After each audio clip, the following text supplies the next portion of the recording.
अस्सलाम वालेकुम नाज़रीन, कहानी वाले में खुश आमदीद। मरने के बाद ख्वाजा सिराग का अपनी माँ को ख़त। माँ, मेरी उम्र 9 बरस की थी जब बाबा ने मुझे ज़मीन पर घसीटते हुए घर से बेघर कर दिया था। मैं चीख चीख कर तुम्हें पुकारता रहा, मगर तुम बेहस व हरकत सहमी हुई मुझे तकती रहीं। वाहिद रवानी तुम्हारे आंसुओं की थी, जो बाबा के गैज़ व गज़ब के आगे भी थमने को तैयार न थे। तुम्हारा हर आंसू इस बात का सबूत था कि तुम बाबा के इस फ़ेल से बहुत नाला थीं, मगर बाबा की हर बात पर सर तस्लीम खम करने पर मजबूर भी। मोहल्ले वालों के ताने, रिश्तेदारों के तंज और लोगों की चुपती हुई निगाहों से जब बाबा बेकाबू हो जाते तो फिर अपनी काले चमड़े की चप्पल से मेरी चमड़ी उधेड़ते। अपने जिस्म पर चप्पल से बनाए गए नक्श लिए मैं उस काल कोठरी की जनब भागता, जो पूरे घर में मेरी वाहिद पनाहगाह बन गई थी। पिटाई का दिन जब रात में ढलता तो तुम बाबा से छुपकर दबे पांव आती, मुझे सीने से लगाती, अपने दुपट्टे से मेरे ज़ख्मों की टकोर करती, मेरा सर अपनी गोद में लिए घंटों मेरे पास बैठी रहती। मुझे चुप कराते कराते तुम्हारी अपनी सिसकियाँ बन जाती। आँ और सिसकियों की गूंज के अलावा इस काल कोठरी में कुछ सुनाई न देता। हम दोनों आंसुओं की ज़ुबान में बात करते। मेरे आंसुओं में अनगिनत सवाल होते कि आखिर क्यों बाबा की नफ़रत की ख़ास इनायत मुझ पर ही है। आखिर क्यों घर में मेहमानों के आते ही स्टोर के तंगोतारी कमरे में घर के हर फालतू सामान के साथ मुझे बंद कर दिया जाता है, और जब तक अल्लाह की रहमत हमारे घर से चली नहीं जाती मुझे रिहाई का परवाना क्यों नहीं दिया जाता। ये रहमत हर बार मेरे लिए जहमत क्यों बन जाती है। मगर अम्मा, मेरे हर सवाल के जवाब में तुम खामोशी से मेरे ऊपर मोहब्बत भरी निगाह डालती और कुछ न बोलती।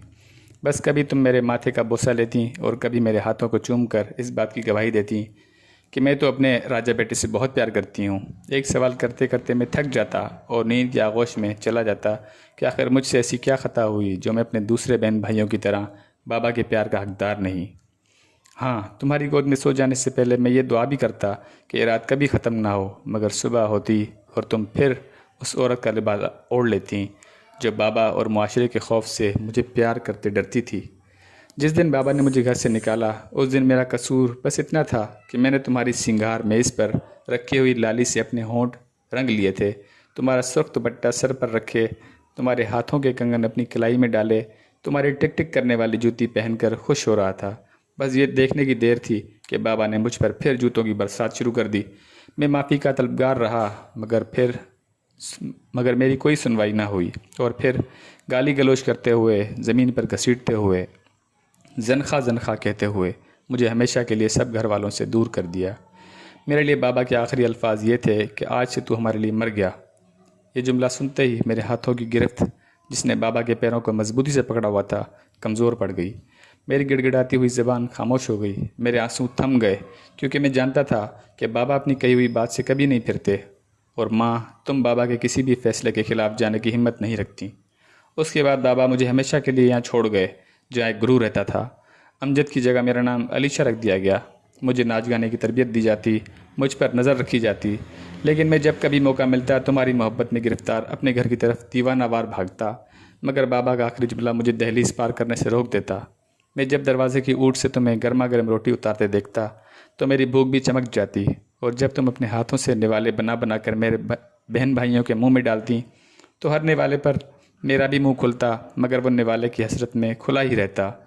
इस हसरत को पूरा करने के लिए मैं अक्सर घर के बाहर रखी हुई सूखी रोटी को अपने आंसुओं में भिगो भिगो कर खाता। बात की ईदें तो तन्हाई थीं, पर जब घर बदर ना हुआ था तब भी ईद पर बाबा हर एक के हाथ पर जब ईदी रखते तो मेरा हाथ फैला ही रह जाता। जब हर बच्चे की झोली प्यार और मोहब्बत से भर दी जाती तो मेरी झोली खाली ही रह जाती। जब बाबा अपना दस्त शफ़क़त सबके सरों पर फेरते तो मेरा सर झुका ही रहता। सहन में खड़ी बाबा की साइकिल, जिसको अक्सर मैं मोहल्ले से गुजरते देखता तो हर बार दिल में ये ख्वाहिश होती कि काश बाबा साइकिल रोककर मुझे एक बार, सिर्फ़ एक बार सीने से लगाएं, मगर मेरी ये ख्वाहिश ही रह गई। घर छोड़ने के अज़ाब के बाद मेरे ऊपर एक और अज़ाब नाजिल हुआ, जिसके कर्ब ने मेरी रूह तक को ज़ख्मी कर दिया। चंद मोहल्ले के शुरफा गुरु के पास आए और मुझे अपने साथ ले गए। मुझे ज़बरदस्ती बेलिबास किया और अपनी हवस की भेंट चढ़ा डाला। माँ, मैं इतना छोटा और कमज़ोर था कि मैं तकलीफ़ की वजह से अपने होश ही खो बैठा था। फिर उसी बेहोशी के आलम में मुझे गुरु के हवाले कर दिया गया। फिर यह सिलसिला ऐसा शुरू हुआ कि मैं रोज़ ही अपनी ही नज़रों में गिरता रहता और मरता रहता। करता भी क्या कि अब मेरे पास कोई और पनाहगाह ना थी। फिर इसी काम को मेरे गुरु ने मेरे पेशे का नाम दे दिया।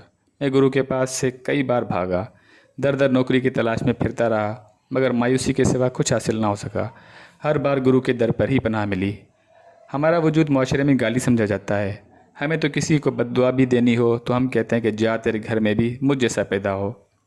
हालांकि हमारी रगों में भी सुर्ख रंग का खून दौड़ता है। हमें बनाने वाला भी तो वही है जिसने उनको पैदा किया जो हमें गाली देते हैं। हमारे सीने में भी दिल इसी तरह धड़कता है जिस तरह उनके सीने में धड़कता है। तो फिर हमें किस बात की सज़ा दी जाती है? हमारा जुर्म क्या है? शायद हमारा जुर्म यह है कि हमारा खून सुर्ख है और माशरे का सफ़ेद। माँ में सारी ज़िंदगी जीने की चाह में मरता चला गया। सफ़ेद खून रखने वाले लोग कभी मज़हब की आड़ लेकर तो कभी जिस्म फरोशी के इनकार पर हमारे जिस्मों में गोलियां उतार देते हैं। मेरे साथ भी ऐसा ही हुआ। मुझे भी गोलियां मारी गईं। जब मुझे होश आया तो डॉक्टर मुझे उम्मीद की किरण दिखाने की कोशिश में आहिस्ता आहिस्ता मेरे कान में सरगोशी कर रहा था कि अगर तुम हिम्मत करो तो ज़िंदगी की तरफ लौट सकते हो। मैंने बहुत मुश्किल से अपने होंठों को जंबिश दी और डॉक्टर से कहा कि अगर मैं हिम्मत करके लौट भी आया तो क्या मुझे जीने दिया जाएगा? जब मलकुल मौत मेरे पास आया तो मैंने उससे जीने के लिए चंद लम्हों की दरख्वास्त की। न जाने क्यों इस बार मुझे उम्मीद थी कि तुम दौड़ी चली आओगी, मेरा बच्चा कहते हुए मुझे अपने सीने से लगाओगी, मेरे सर को अपनी गोद में रखकर मेरे ज़ख्मों की टकोर करके मुझे इस दुनिया से रख़्सत करोगी। लेकिन मौत के फरिश्ते ने चंद लम्हों की मोहलत भी ना दी। सुना है क़यामत के रोज़ बच्चों को माँ के हवाले से पुकारा जाएगा। बस माँ, तुमसे इतनी सी इल्तिजा है कि उस दिन तुम मुझसे मुँह ना फेरना। तुम्हारी मोहब्बत का तलबगार, तुम्हारा बेटा।